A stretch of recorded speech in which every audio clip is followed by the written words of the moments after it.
Hey everybody, welcome back to the Pardon Will Live. It's Sunday night. It's 8 7 Central. Every Sunday on time, 8 7 Central. That's what I say. That's my motto. Never late, ever. Except for today. I'm joking. I'm late every time. Every time I'm late. Never on time. But I was also told by the Smithsonian that being on time, being punctual, that's a sign of whiteness or white culture. And due to my complexion, trying to fight that with my own DEI, diversity, equity, inclusion standards by showing up late as per usual. Defeat that stuff. Anyway, I am fully aware that there is the biggest American sports event going on currently right now. If you're watching this live, God bless you for not participating in American pastime, the greatest American pastime that we have. Um, I was like, I'm gonna do a live anyway. Obviously, I'm a huge sports fan. Love football. Love what's going on right now. Whoever's playing, I'm doing a live. Not even watching it. I'm gonna talk about that tonight. We're gonna get into a little bit of what my thoughts are on the football, on the footballs, on the sports balls. I won't diss it too much. I promise. But before we get into that, I want to have a big announcement. Well, I'm gonna have a big announcement. I'm gonna tell you a little bit about what I have going on this week. So tomorrow, big day for me. I have published a book, and it is available tomorrow, Monday, February 12th. Now, see if I can zoom in on this. It's called By Every Meaningless Measure, a book of art and poetry by yours truly. Hence the title at the bottom, David Lilly, published poet. I am officially a published poet. And I'm going to read you the back real quick. So this is going to go on sale tomorrow. Maybe if you stick around by the end of the live stream, I'll give you a little bit of a teaser update. You might be able to purchase this tonight. And I'm also going to read the shortest poem in here because I know how much everybody loves poetry, especially modern poetry. Modern poetry is awesome. It's no complaints whatsoever. Anyway, I didn't. If you didn't know this, I'm an artist and a poet. This is about the accumulation of the past decade. I compiled all my fine art. And I wrote the back as well, so I'm a bit of a writer as well. I'm going to read this to you so you can get an idea of what this book is, so you can go out there and buy it. It's an eclectic collection of fine art and rhythmic poetry, orchestrated in a cohesive tale of glory, pride, failure, and redemption. The art focuses on the universal principles of truth, while the poetry explores the universal power of experiential nature. Both forms of expression are intertwined throughout the book to carry you through deep meditations of the world we all experience and the reality that forms it. So basically, all of my fine art over the past decade, I selected the fews that I wanted to go into the book.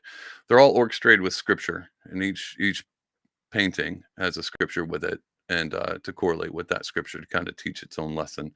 And then throughout it is intertwined with my poetry throughout the past decade. And it works as a tale going from a glorious beginning to a lower sunk down middle, and then in a redemption towards the end. So anyway, if you're watching this or listening to this and it's Monday already, you can go to Amazon and type in by any meaning by every meaningless measure. You can get the title wrong. By every meaningless measure, it'll pop up there, or go to pardonable.com tomorrow. If you stick around towards the end, I'll give you a special little, you can get it now. Anyway, super excited about that. Super excited about publishing this book. Going to be promoting that throughout the next however long.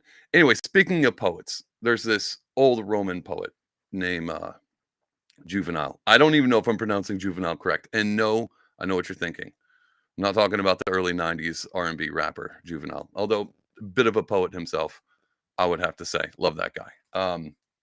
Good hits. This poet is different. He brought up the term, and it's been repeated over decades and decades, about bread and circuses. And basically his point, it was a cultural commentary or a political commentary. He intertwined both.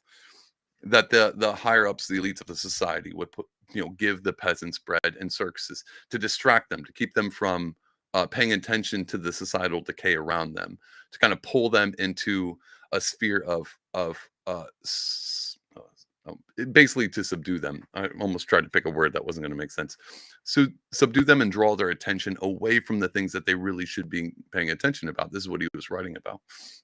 And And it's been commonly used, especially today. I think it might have been trending on Twitter. It's commonly used as a notion saying this is a thing that's orchestrated to distract the people away from what they really should be looking at over here. It's a bit of a red herring. Um, and while I do agree with some of that commentary, I don't fully get on board with every time there's something entertaining going on, like the sports ball, it's bad, and they're trying to keep you from looking at this thing over here. I don't actually sign up with that completely, and I'm going to tell you why.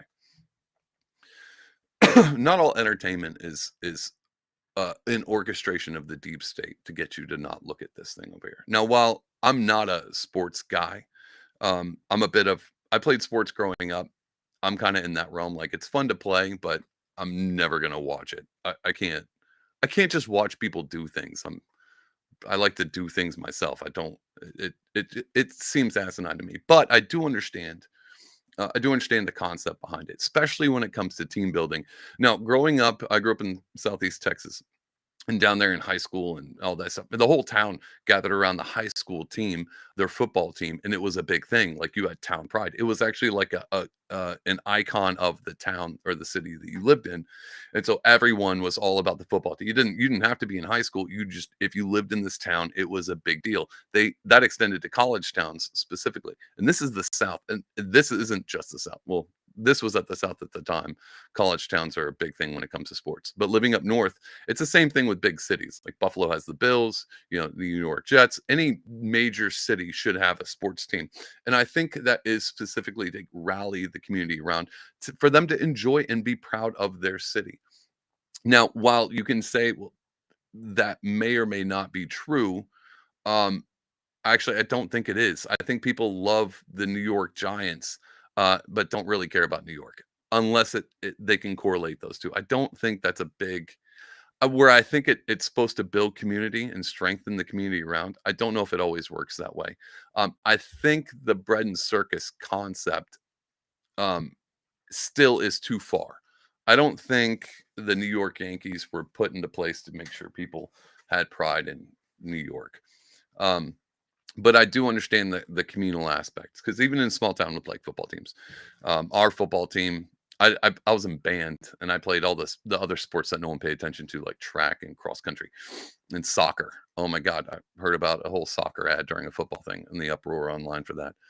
Um, I it was a weird thing for me because I wasn't never into football, but the whole town loved it, and I think it has a deep I think it's just tribalism. I think it's tribalism is such a useful tool for building community, that I think it's almost necessary. This is why I don't consider, you know, American football, Super Bowl to be completely a bread and circuses style thing.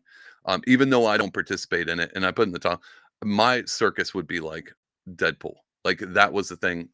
If out of all the Super Bowl, the Deadpool trailer dropping, that was the only thing that I was like, now that I'll watch, and I'll talk about that, and we'll go over the trailer later on. But I don't always think it has to be such a oh, this is what I was saying about the tribalism thing. Tribalism is great when it is there to build the community. I can see the utility of having a tribal concept, and I think communities are necessary to have that that one centered focus. And you could break that down into anything. I mean, especially let's talk about politics for a minute. Like from the outside looking in, and I can say that pretty squarely because I've never really been a part of affiliated with any party, not even a third party, nothing like that. I'm independent for a reason, and I've been that way all my life. I've never signed up for like, oh, if you were to ask me what my favorite football team is, I don't have one. I could care absolutely less. Favorite baseball team? Don't care. You could be like, "What's your favorite Marvel character?" Now that I might have, but again, my Marvel, I'm not even a part of oh, I'm a Marvel camp and screw DC, or I'm the DC camper. However that stuff works, I'm not even a part of that. And the best example of boiling all the tribalism down when it comes to like cultures is the Libertarian Party. I think it's absolutely genius because the Libertarian Party uh, is so in disarray all the time. Matter of fact, this is such a common meme where um, everybody has their kryptonite or the thing that they hate the most, and when it comes to libertarians, it's always other libertarians. So there's no cohesive collective when it comes to libertarianism outside of absolute freedom. and that is their core thing. But because that's such a central principle, it's not like it kind of works as like a football team would be. Like if you were in, let's pick a Denver, and you're like, I hate everyone in Denver, but the Broncos, man, love the Broncos. And for one day out of the week when they're playing, you see another person with a Broncos hat or whatever. You're like, all right, that's my boy. I would say that's a lot like political parties, or not, especially the Libertarian Party, because out of all the topics that you can come up with, you will find something you disagree with them. And when it comes to libertarians, they will harp on that disagreement till the end of the day. And it's just a normal thing. Like that's a normal. They have one basic principle, and that is freedom and liberty. And then outside of that, it's all warring factions. So I say this because as somebody who's outside of most things, don't have a tribe, don't have if I had a community, it would be the Christian one. I would be part of Christianity. So that would be my tribe. But even then, again, it's broken apart outside of, very similar to libertarian, the gospel. So if you center everything on the gospel, that would be where the community comes in line. And I bring up Christianity being in trouble because we just saw a commercial during the Super Bowl. I don't know if you caught that. I'm not going to pull it up. If you want to, you can look it up.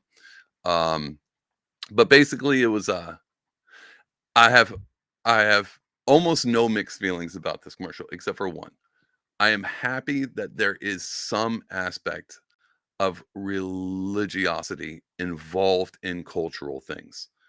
Now, how they played that hand, I think I know where they were going. I don't know who paid for it. I'm not even sure why they did it. I'm not even sure if a message got across. I don't think anybody watched that Super Bowl ad with Jesus washing, or people washing the feet and being like, Jesus doesn't like hate. He washes people's feet. No context to that concept. If you weren't a Christian, you were like, Jesus, that's right. They're right. Jesus doesn't like hate. He likes to wash, wait, feet? What, has he got a feet thing? Like, what is this? If you didn't understand the scriptural reference of it, it would make no sense to you. But if you do understand the scripture reference of it, I think very few people would sit back and go, "Yeah, that's exactly what he was talking about. Just wash everyone's feet. That's totally normal. That's what Jesus was." Now, I understand the basic concept.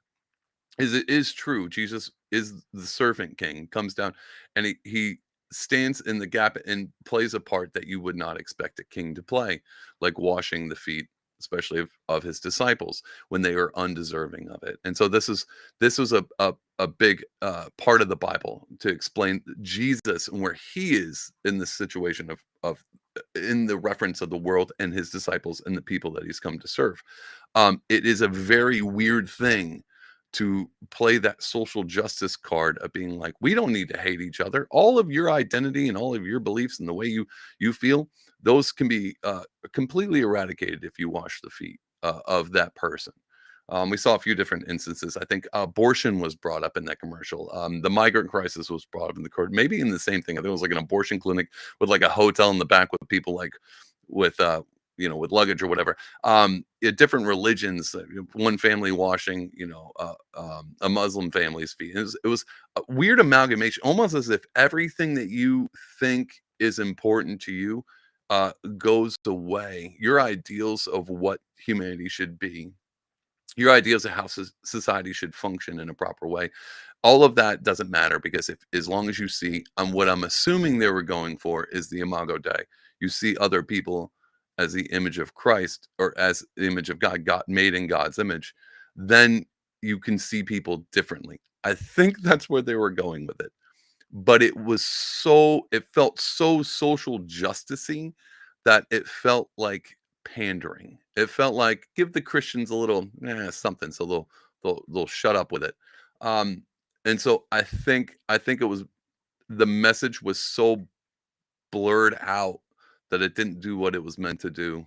And it almost feels like a timing issue. Like if you were to play that commercial in Super Bowl in '96, I don't think it would have near as much stigma as it does playing it today, because we are wrought with social justice, uh, algorithm algorithmic like feeds in your life of going, everything you're wrong and this is why you're wrong and this is why we need this and we need reform and we need this and we constantly need to change, we need progress, we need, people are hurting, can't you see? And because that's such a overwashed feeling in our culture, to go, hey, that whole Jesus thing, this is what Jesus would do. He'd be out on the street, marching for women's, healthcare is what they call it. Jesus doesn't like child sacrifice. Sorry to tell you. I'm pretty sure that's probably not in it. But I understand the sentiment.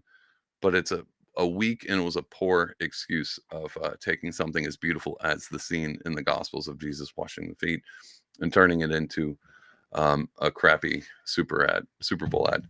Anyway, that was the Jesus part. But going back to the bread and circuses, this is why I think it is important to have entertainment. And I'm gonna go easy on you, Super Bowl fans, football fans. I don't think it's bad to like football. I don't think it's bad to be a fan of sports. And the reason I say that is it would be hard to let's see. You ever know those? You ever been to a party? I'm going to use a weird stereotypical idea. You ever been to a party and there's always that one person that just brings the mood down, just ruins everything. Um, I feel like that. I feel like if you were to never look at anything, no entertainment, no football, no sports, nothing, and you were just straight into the political realm. And if you go on Twitter and you look at some of the political commentators, you'll see them doing this exact same thing right as we speak. Well, right as I'm talking right now, you can just stop watching this, hop on Twitter and look up any political commentator, and they'll be like, "Why are you paying attention to football? Don't you see the MK Ultra?" Yes, and I understand the point, but they're like that person at the party who is constantly is like, "Hey, you guys having fun over there? Let me ruin this real quick." I don't think anyone in America is what I might be wrong about this. I don't think most of America took this Sunday to go, "Hey, we're going to sit down and we're going to watch sports for a minute." And whatever Uncle Jerry says over there about, whatever political party, hush up, Jerry. It's about whoever's playing tonight, the Chiefs and San Francisco, whoever they are, 49ers. See, I'm getting better at this. Shut up, Jerry. We're not going to talk politics. We're going to talk football and Taylor Swift because she's there. And to be honest, half the room is there at your Super Bowl party because of Taylor Swift. And just give it to him. And that's another thing. People are like, she's ruining our football game. No, she's not. She's fine. She's just a part of the circus. Like it's a circus. And as long as you see it as that, like there is no point in time where I'm watching a Marvel movie and being like, profound, changing my life. This is as good as like a Jordan Peterson lecture. I'm not doing that. I'm not. No, there are some great parts of storytelling. Be like, I can see the moral of that story, and I love that. That's great. But I don't think anybody's watching football and forgetting the fact that this particular football dinner, the wings and the pizza, probably set them back another week of their paycheck. I don't think anybody is ignoring the fact that there's war. Tucker just interviewed Putin. The Biden is full on in dementia. I don't think anybody's forgetting that. If anything, they're just putting things off, the serious part off, putting it off for a few hours to just watch a game. And again, I hate sports, and I understand this concept. It's the same time as if you're in a serious situation or you're in a serious conversation to bring a little levity into that conversation with a joke or a sense of humor or some lightheartedness, that does way more than just going directly into the issue and constantly harping on that. There is something very profound to in the middle. Here's a good example. There was a war, and I don't remember what it was, but I think it was World War II. Don't know my history of wars, but there was a point in time in World War II where both sides stopped fighting for Christmas, and I guess they played soccer. This could be a legendary tale. It could be a rumor. It could be myth, whatever. It doesn't matter. The point behind it is there needs to be a break. You need that break. And for me, it's not football. It's Marvel.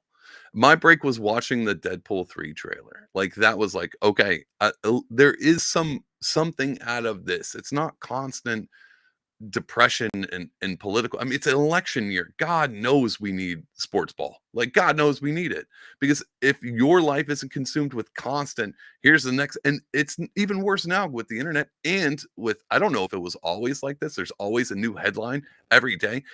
Even me doing a live throughout the week. I bookmark like, hey, that'll be fun to talk about Sunday if I don't have anything. That'll be fun. And then by the end of the week, I've got like 40 bookmarks. I'm like, oh, and most of these things have moved on. We're not even talking about the thing that happened Tuesday, whatever that was, which I'm sure was something big.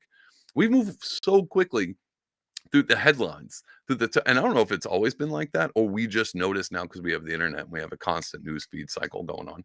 But it's never ending and it never stops. You wake up in the morning and it's right in your face. And if you're not political, God bless you, you're not paying attention.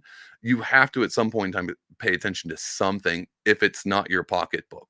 If it's not like, holy hell, I'm having a hard time paying for groceries. At least that you can't ignore. And if you can't ignore it, it's not because of Super Bowl. And so again, if you love the Super Bowl, you're not watching this. But this is my little sign off to you. Enjoy it, man.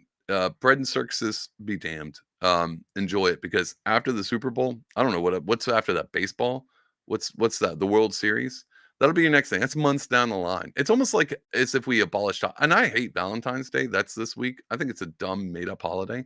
But once you start realizing, like especially if you're in the North, live in the Northeast. Winter is brutal. And then here's the worst part about winter. You don't really get much of one all the way up to Christmas. All the Christmas movies where they're like, it's 12 feet of snow and everyone's got lights and it's the holidays and this is what winter should white Christmas is. We don't get snow. We don't get snow till literally after Christmas. When you're taking the lights down, the Christmas trees out, out back or by the side of the road, then it's like, oh, now we're getting your white Christmas. And you've already celebrated. And now you're just ready for it to be over with. You wanted the Christmas and the winter time and all that stuff all the way up to Christmas. Come New Year's, let's move on with it. Let's get back to spring. Nope, that's when winter starts. And so I think, oh, and that's why Valentine's Day is important. It's important to have holidays. It's very important to be able to celebrate things, even if they seem arbitrary. Um, those things are important to keep your head out above water. Keep your head up. I just had this conversation with a friend of mine, the guy who helped edit and his wife, they helped edit the book that I'm publishing tomorrow. And I had a conversation with him. I'm such a busybody that even when it came down to like, all right, books coming out, got some promo stuff to do. I'm going to put all this together, but it's set to publish, ready to go. And I even told him I was like, here's the next project I'm working on. And I realized in that conversation with him that I didn't even take a second to celebrate. And this is the accumulation of a decade. And I was just like, all right, that's done. Next thing. And and I'm notorious for not celebrating stuff because it's not in my nature. I don't think about it. I don't even care about, to be honest, birthdays are a scam. I think birthdays are dumb, but I understand why they're important. And I think the same thing with all of these particular holidays, Super Bowl included. Even if you're not a fan of it, I still think it's important for those people to have that respite between all of the chaos that they're dealing with on their everyday life. So, is it a deep state psyop to distract? Sure, but it only does it for like what, an hour or two? Because I guarantee Monday morning it's going to be some kind of a press conference and someone's going to flop or something's going to happen or another war is going to start and you're going to be right back in the middle of it, right back at ground zero. And you had one day to sit there and pretend that your little action figures on the screen are doing something important. Good. Give it to them. Let them have it. Let them have it. Same thing with me. I love my Marvel stuff. It's an escape. It's respite. It's important. And while I would say, here's my little biblical PSA. Um, Finding joy even in those times is important. And I think living a life of joy, even when the chaos is happening around you, is something that you probably will only find, probably you will only find in Christianity. I'm not going to go super deep into that. But there is a life. I mean, to live as Christ, to die as gain. That principle of looking at life as it all having meaning and moving forward toward and just participating in life itself is a bit of act of worship, brings in gratitude. And so even during the chaos, you can have joy through even the hard times because of the gratitude of knowing that even the experience of life and all of its tremendous horrifics, um, that that transcendental meaning that comes from a God outside of our world, um, gives you the ability to have joy throughout it all. Oh, and if that's not, well, that sounds super profound. You can get that in my new book, by every meaningless measure. Art and poetry has meditations like that in it. Now you have to kind of read into it because there's a lot of art with scripture, but another plug for the book. All right, so enough of my rant about the Super Bowl, bread and circuses. It is what it is. Again, don't care. I don't care that Taylor Swift is there. I understand. I don't know if it was a psyop. That was a big topic. I don't know if it's still around. If people even talking about it, doesn't matter. people love halftime shows. Half the wives of these football junkies, they sit around, they deal with the football part because of the halftime show. It's entertainment. They love that. Let them have it because it's again Monday. You got screaming kids. You got bills to pay. It's going to be a pain. I know this is not what most people like to talk about. They're like, no, no, no. This is definitely a psyop. This is the government's trying to distract everybody from whatever. And then if something big does happen, like Project Bluebeam, aliens come down. They're like, oh, they're talking about aliens. They're distracting from something. Like, well, Tucker's interviewing Putin. Oh, but that's a distraction from whatever the other thing is. And the other thing that we're talking about, that being a distraction of, is a distraction from the other thing. Constant 8D chess that the elites, the cabal are playing. You're never going to keep up. Everything is just another psyop of that other thing that you thought wasn't a psyop. You can't live like that. You can't. And I'm telling you now, if you do, you're going down a bad path. You have to have that respite. You have to have your at least bit of entertainment. I do not like, here's the juxtaposition. It's a pendulum swing.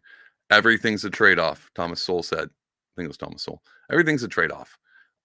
Because that the more you trade off the constant, like, I'm never gonna, that's a bad example. I shouldn't say trade off, but basically whatever you trade is going to be vacuumed in by something else. And so if you say, well, I'm putting off football this year, you're just going to bring in something else into that spot. It's even the idea of worship. And people say, well, I'm an atheist. I don't have a God to worship. Yeah, you do. That God just most likely is yourself or Richard Dawkins, whoever you look up to, that elite intellect, that I'm smarter than all these other people who believe in a mystical power. You just assume yourself as God. You are the ultimate ideal of what it means to think beyond all things in front of you. It's a transcendent field. It's idol worship, but basically it's worship. So everybody worships. So that pendulum swing can go both ways. If you're all about football and you're not paying attention to anything going on around you, that is awful. I haven't met anybody like that. I don't hang around those circles. So maybe you know somebody that's, it's like, I got a buddy, Jim. He has his wife's marriage, his whole marriage is falling apart. Kids are going, but he loves that football. Sure, there is that pendulum swing. There's someone over there who's using nothing but distractions to avoid dealing with the problems that are at hand that they really need to focus in on. I'm not talking about that. I'm talking about your average person, average news junkie, average political person, average person that's paying attention to the world around them, that reads any kind of news or any headlines. A respite is delicious. We are going to talk about Deadpool. I didn't want to make this one long because I really just hopped on to share my thoughts on the Super Bowl and promote my book coming out tomorrow, By Every Meaningless Measure. You can find that at Amazon.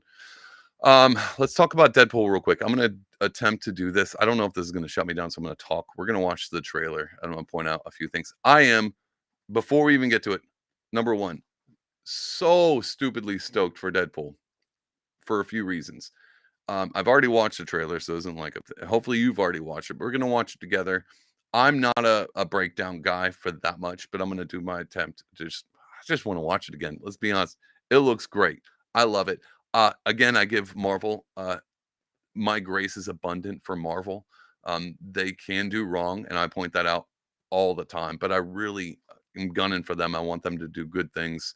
I want them to be good. I want them to be good. I want them to be Iron Man 1. Let's go back in time. I love that. And so we're going to watch this. I think they're on that track. I think this trailer looks like they're going to be doing some big change ups. And now every trailer for the past phase 5 has been like, oh my God, they're changing everything. They're bringing in the X-Men. Finally, we're actually outside of Multiverse of Madness where we got some of the X-Men. We're getting the X-Men. I don't know if it's permanent. It does kind of feel like this might be another red herring. Be like, oh, we're going to give you what you want. No, we're not. It's just a one-off. You're never going to see this again. We're going to watch it. I want you to tell me what your thoughts are. I'm going to pull this up. I hope it plays this time around. So let's see what we got going on. Birthday to you. All right, okay. It's been a challenging few years, for sure. But I'm happy. That is because of each and every one of you. I'm the luckiest man alive. Make a wish, buddy.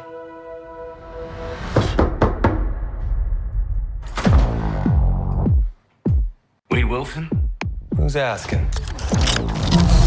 All right, I'm stopping it because I don't know what the rules are on this, but let's talk about this real quick. Straight up TVA. So they're bringing in the TVA. If you don't know, the TVA is a big part of the whole Loki series. Basically, when the whole timelines where they brought the multiverse in, the TVA was there to make sure there was one sacred timeline, and it would prune all the other timelines that weren't supposed to belong. So I can't tell if this is after Loki. I'm going to presume it's after Loki season 2, where the TVA is still involved. They're still participating. They're still there and they're functioning, but they're really just focusing on Kangs because Kang was supposed to be the big thing. The next big Marvel Avengers was Kang Dynasty. So it's supposed to be focusing on Kangs. Now, this does feel like it could be before because of what's about to happen in the trailer. But I did want to point out, I love the fact they're bringing the TVA in because it feels like a reboot. Now, the thing with the TVA is if, let's just continue to watch it. Oh, and here's another reason why this makes important. I think this Deadpool is a variant. Now, I don't know what they're going to do with variants, and I'm having a hard time with it because I would want to say that this Deadpool is a Nexus character, meaning he is the same in every universe. Same with Wanda Maximoff. She is the Scarlet Witch in every universe. Now there's obviously different Wanda Maximoffs and there's probably different Wade Wilsons, but they are always Deadpool. They aren't, you can't flip-flop like Spider-Man where Peter Parker is just a photographer in one universe and Miles Morales is a Spider-Man. You can't do that. He's a Nexus character. I think that's what Deadpool is. Now, this most likely is a variant because all of that intro, his girlfriend, she's obviously, spoiler alert, dead. She died, I think, in Deadpool 2 or maybe 1. I don't know. I have to go back and rewatch those. But she's dead. I'm pretty sure a lot of those characters aren't around anymore. So this obviously would be a variant. Let's continue to watch. Just wanted to point that out. Whoa, whoa, whoa, whoa, whoa, whoa, whoa, whoa, whoa, whoa. Is that supposed to be scary? Pegging isn't new for me, friendo, but it is for Disney. Hi-yo, breaking the fourth wall. I got to do this as a disclaimer. I ranted so hard about She-Hulk doing this. I hated the fact that She-Hulk actually traversed the multiverses all the way into the Marvel Studios where it's written. I hated it. I ranted for months and I still hate it. I still absolutely hate it. I understand breaking the fourth wall, and I'm giving Deadpool grace because it always fell outside of the MCU universe. This is conflicting. I feel contradicted on the way I feel about She-Hulk. Maybe I am a misogynist. Maybe that's just how it turned out. I just hate She-Hulk as a character, and I love Deadpool. But this part, the breaking the fourth wall, is fun for the movie experience, but it is hard for me to feel like it's part of the MCU. And that's going to be brought up in just a minute. Let's take a look.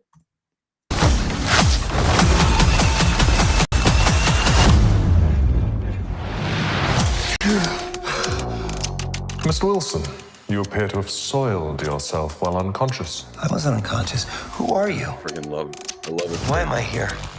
Walk with me. Wade. The fact that he are can play special. Van Wilder in every film is amazing. I This know is it's your my chance chance. I love to be a hero among heroes. person. Oh, I let's bring smell up when the you're idea. stepping in. I love the fact, pause in a word, that the boy from Succession is here, and he's running to feels like the same character except for he's got a British accent. Love they brought him in. Don't know where he plays into the TVA. I wish we would have saw a glimpse of him during Loki, but we didn't, and so he's a new character. Again, I don't know where this lands with Loki. I hope we find out. But yeah, let's continue. And Sensei, your little cinematic universe is about to change forever. Oh, the cinematic universe I'm the is about Messiah. to change forever. I That's the thing I think am they're rebooting this whole thing. Marvel Jesus. Now that I talked to my wife about, and I was like, well, does this mean he's bringing people back? It also kind of alluded to the idea that he might be joining up with the Avengers in the past, because they obviously TVA can time travel and go affect things at different things. That's why I'm leaning towards this is after the Loki season 2. Loki has all of the timelines he's gathered together. I think, God, I hope Loki shows up in this, but we're going to continue. I think this is a reboot of the MCU.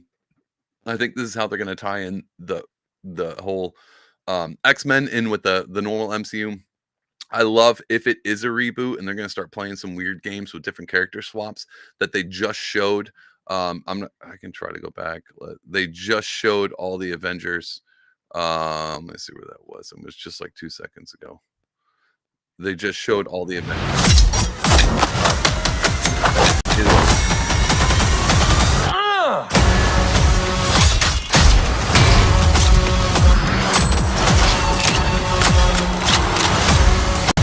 Hold on, does that look like 21st Century Fox logo? Tell me that's what that was. Does that not look like the 21st? Is that what am I looking at there? What is that? Yeah, 20th Century Fox. That's what that is. That's the 20th Century Fox logo in the sand. So I'm about to point out one other thing. So I think, oh, man, this is a spoiler. I think he's in the world beyond with Alioth that Loki had to defeat to get to the place where he who remains, that whole at the end of time. I think that's where Deadpool is, and I'll show you real quick.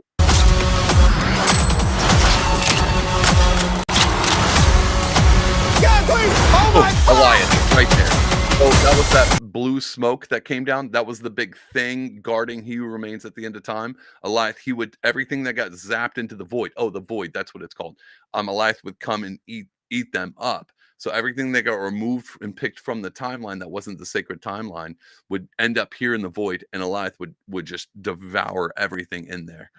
So I'm pretty sure that's where he is. That's what he's seeing. That's what that was just now.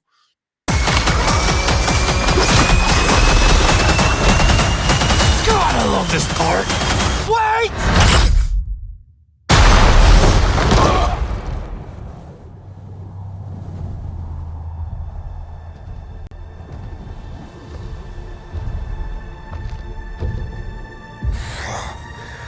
Don't just stand there, you ape. Give me a hand up. Nope, I'm actually okay. Thank you very much.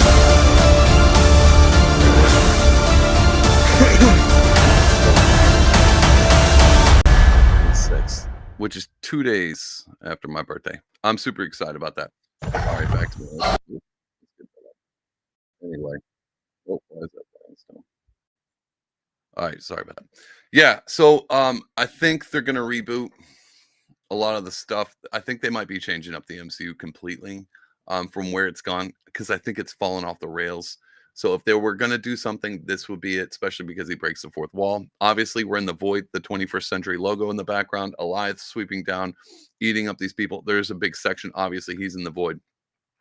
Something's going to happen with the timelines. I'm hoping Loki's already involved. I hope he shows up in this. I hope we get a cohesive story timeline after this instead of all this wonky multiverse crap everywhere. I hope we're done. I hope we're done with that. Maybe Secret Wars is going to involve that, but this ties into it. I just want, for the love of God, for Marvel to start tying these stupid things together. We need that. And if anything was going to bring unity to this country and to our culture, it would be a cohesive Avengers story. One that brings in all the characters together instead of all this. This Marvel is an amalgamation of how our culture feels. Everyone's got their own topics, their own thing, their own storyline. Everybody's the main character. No one cares about anyone else. There's no team up. There's no unification. And I think that's it. The unification of America died with Infinity War. There, I said it. Tony Stark, America died with Tony Stark. Because since then, we haven't seen anything amazing come out of Marvel other than maybe Guardians 3 and all the series. Loki was great too, a few of those, but nothing good, nothing that solidifies the whole brand and brings you back. I want to be brought back to a Marvel I can be proud of. And I think Deadpool 3 is going to do it.